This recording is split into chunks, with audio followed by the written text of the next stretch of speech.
Hello everyone and welcome to the online learning classes of English. I'm Ms. Anita Rawat. Today in this video, I'll discuss the second chapter from Flamingo, Lost Spring, Stories of Stolen Childhood by Anis Jung. This chapter describes how poverty and traditions condemn small children to a life of exploitation. The chapter has two parts. In the first part, we'll read about Sahib, a poor rag picker.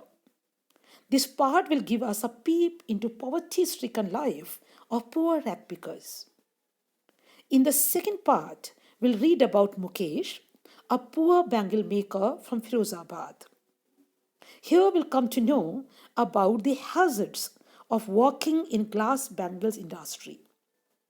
You can see these pictures here. The first two pictures are of rag pickers. You can see them carrying these plastic bags. And here you can see them finding something valuable from garbage dump at this tender age. The next two pictures are from bangle making industry, Firozabad. See how they are working in hazardous situations, near hot furnaces, in dark, dingy cells. Now let's start the first part. This part has been subtitled as Sometimes I Find a Rupee in the Garbage. This is the story of a boy, Sahib. He is a rag picker and he belongs to a refugee family from Bangladesh. Let's know something more about Sahib. Sahib and his family migrated from Dhaka, Bangladesh, as their homes and fields were destroyed by storms. They came to India for survival. Now they live on outskirts of Delhi in a place called Simapuri, digging through garbage dumps in the city for their livelihood. Sahib doesn't go to school and complains of absence of a school in his neighborhood. The author asks him why he doesn't go to school. And he says, there is no school in my neighborhood. The narrator is author herself. The narrator light-heartedly asks Sahib if he'll attend a school started by her. He agrees and even asks the narrator about it a few days later. The author feels embarrassed at making a promise that she cannot keep. She realizes that for children like Sahib, such broken promises are common. Now let's see the irony in the name of Sahib. After a few months, the author becomes quite familiar with Sahib and comes to know that his full name is Sahib-e-Alam. There is a great irony in his name, as his name means Lord of the Universe. But he spends time roaming and scrounging streets with other rag picker boys. The narrator notes that Sahib's friends are mostly barefoot. You can see in the picture, they don't have shoes or chappals to wear. Those who do have shoes are mismatched ones that they have got from garbage dump. The narrator recalls many such barefoot children across the country. She recollects people explaining this away as tradition and wonders if this is just an excuse to hide how widespread poverty is. Looking at these rag pickers, the author is reminded of a story from Udupi. You'll find reference of this story in the chapter. 30 years ago, a priest's barefoot son used to make a fervent wish to God to own a pair of shoes. 30 years later, only a degree of prosperity could be achieved. The present-day priest's son now wears shoes and prays to God to never let them loose. But many boys like Sahib are still shoeless even in this 21st century. Now let's see living conditions in Simapuri. The narrator recollects her visit to Simapuri on the outskirts of Delhi, where about 10,000 migrants like Sahib's family live. They came to India in the year 1971. The neighborhood is dotted with mud and tin houses. They are living in kacha houses there without running water and drainage. The residents there have no identity except ration cards, which enable them to get food. For them, having a source of food is more important than having an identity. So they are happy to live in an alien land which provides food grain than in their motherland without grain. Now the author feels that garbage holds a different meaning for elders and children. She notes that for the adults in Simapuri, rag picking is a source of livelihood. It earns them their daily bread. For children like Sahib, it is a source of hope as they even find money among garbage sometimes and it sustains hope and life in them. Now see, one wish of Sahib was to go to school. Now let's see another wish of Sahib. One morning, the narrator finds Sahib watching two young men playing tennis. He loves this game of tennis. One day, the author notices that Sahib is wearing someone's old tennis shoes and ponders that though he has the shoes, he might never be able to play the game of tennis. Another day, she sees Sahib with a steel canister. He has started working at a tea stall. He has got a job and he is earning 800 rupees and free meals. The author notices that Sahib is no longer carefree. He is no longer his own master. Now he is a bonded laborer who works for someone else. He doesn't enjoy his job because he has lost his freedom. So that's the story of Sahib in the first part. Now let's see part 2. It has been subtitled as I Want to Drive a Car. You can see Mukesh, he is a bangle maker. But he has a dream. And his dream is to drive a car because he wants to be a motor mechanic. Let's know something more about Mukesh and the bangle makers of Firozabad. Let's see working conditions in glass bangles industry. The second part focuses on the pathetic lives of bangle makers in Firozabad.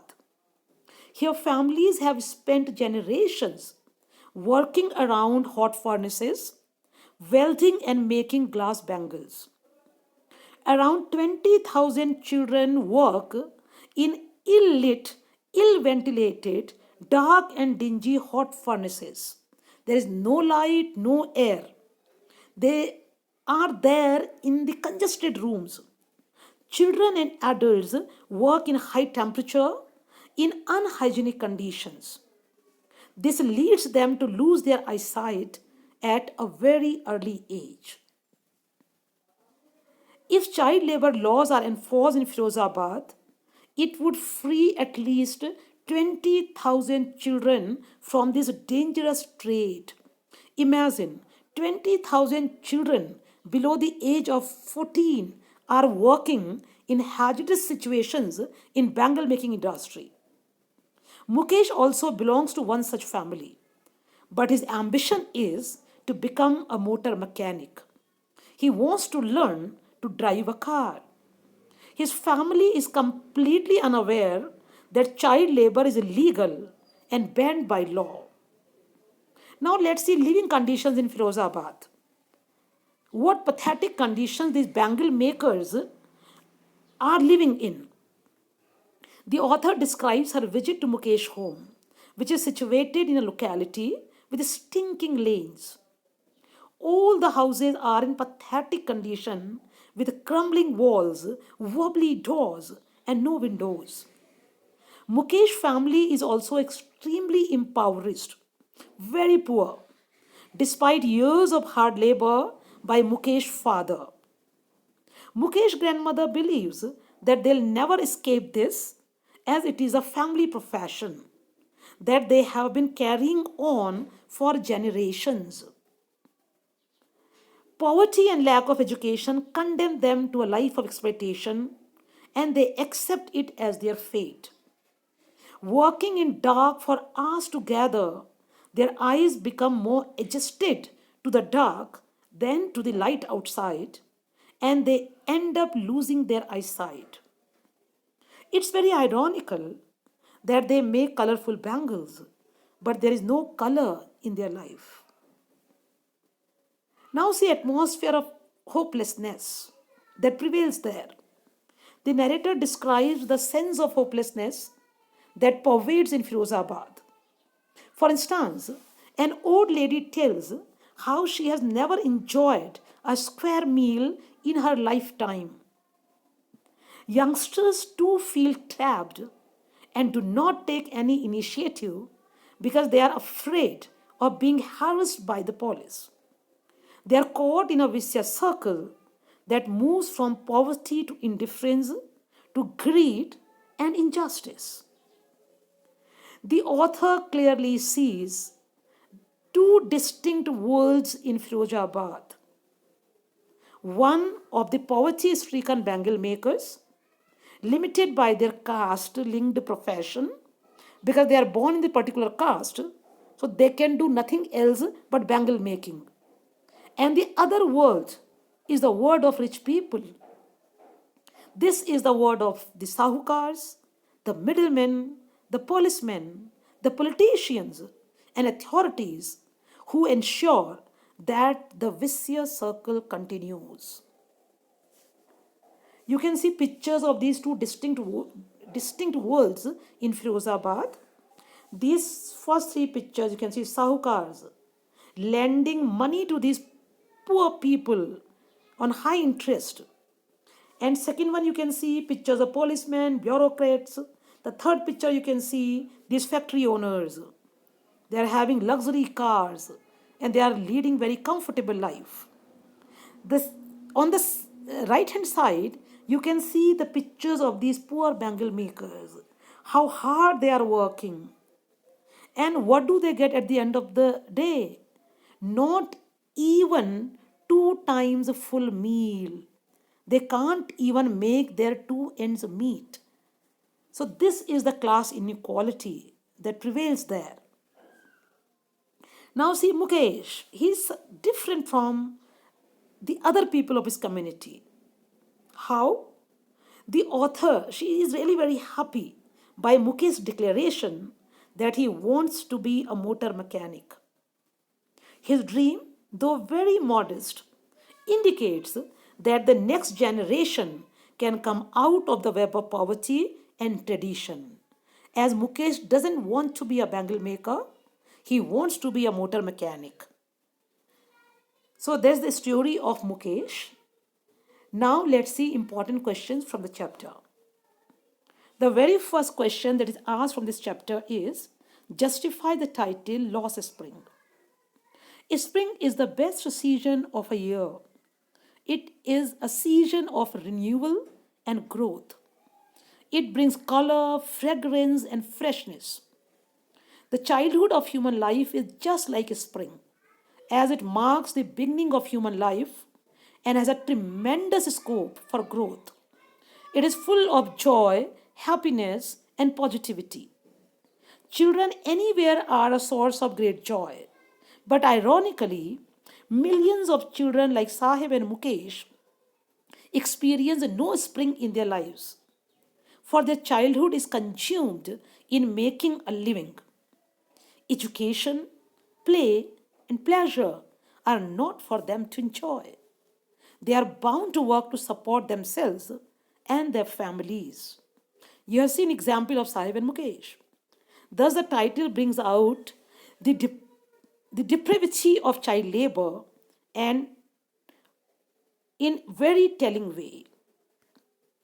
The second question is, who's Sahib and what is he looking for in the garbage dump? Sahib is a rag picker who lives in Simapuri, a sprawling slum on the outskirts of Delhi.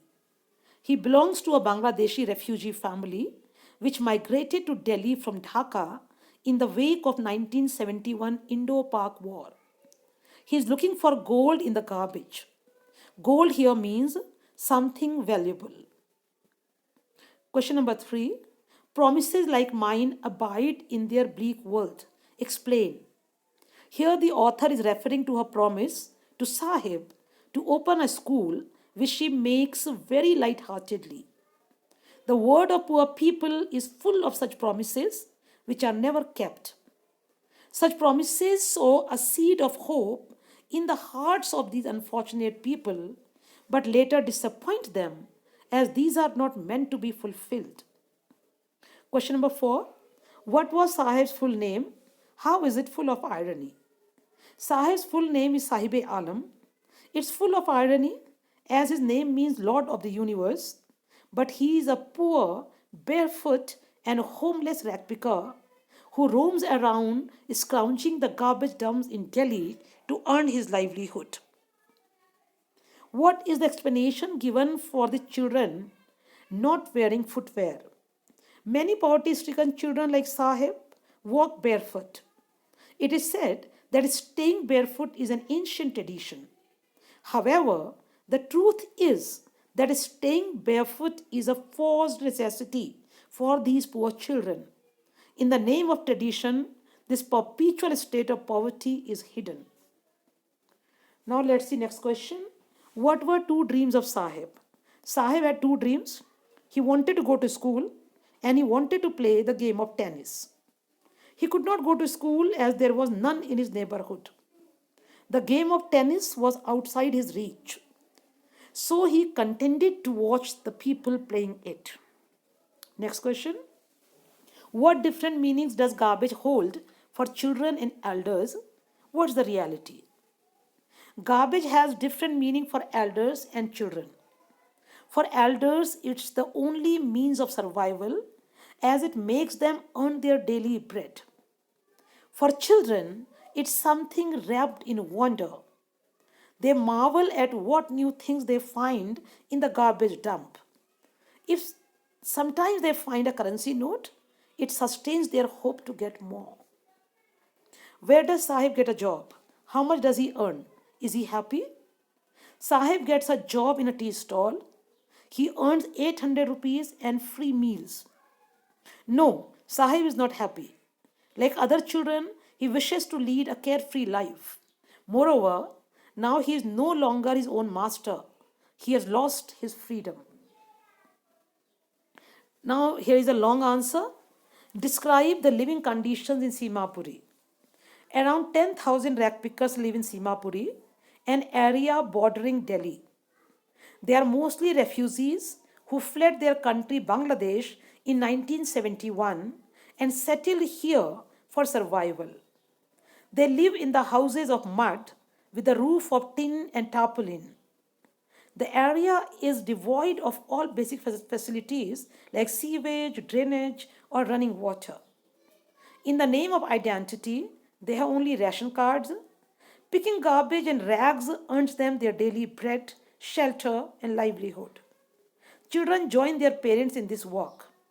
On the whole, they lead pathetic life there. Now let's see questions from the second part. Who's Mukesh? How is he different from his peers? Mukesh is a boy who belongs to a poverty-ridden family in a caste of bangle makers. Like all children of such families, he has received no education and has become a child laborer doing hazardous work of bangle making. But still he is different from his peers. He dares to dream of a different life and wishes to become a motor mechanic. Why can't the bangle makers organize themselves into cooperative? Exploitation combined with poverty and lack of education has broken the spirit of the old and young generations of bangle makers alike. They always live in constant fear and know that if they try to organize themselves, they will be tortured by police for doing something illegal. Moreover, they do not have a leader to lead them. They are badly caught in a vicious circle of sahukars, middlemen, policemen, politicians, and authorities. Which two distinct words exist in Firozabad? According to the author, two distinct words exist in Firozabad in respect to bangle makers. The first one is the word of bangle makers who are caught in the web of poverty and face a stigma of caste that bind them in this hazardous profession. The second one is a world of sahukars, middlemen, policemen, politicians, and authorities who make a vicious circle around the poor bangle makers and exploit them in every possible way. Mention the hazards of working in the glass bangle industry. The glass bangle industry in Firozabad is a disorganized sector which neither with neither proper infrastructure nor basic amenities. Thousands of workers, including small children, work in dark, dingy furnaces in high temperatures without light and air.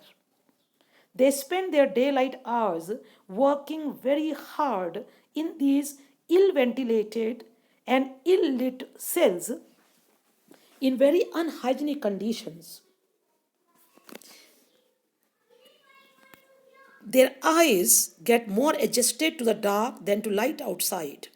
As a result, they often lose their eyesight before becoming adults. After working so hard also, they earn even meager amount of money and can afford to live only in stinking lanes, crumbling houses where they don't even get one full meal in a day. So these are the question answers. And now see my message. Be kind and empathetic towards the underprivileged class. Do whatever you can do to them in your capacity. Be thankful to God for all the blessings that you have received in your life and make the best use of the same. Remember, all are not as fortunate as you are. Thank you.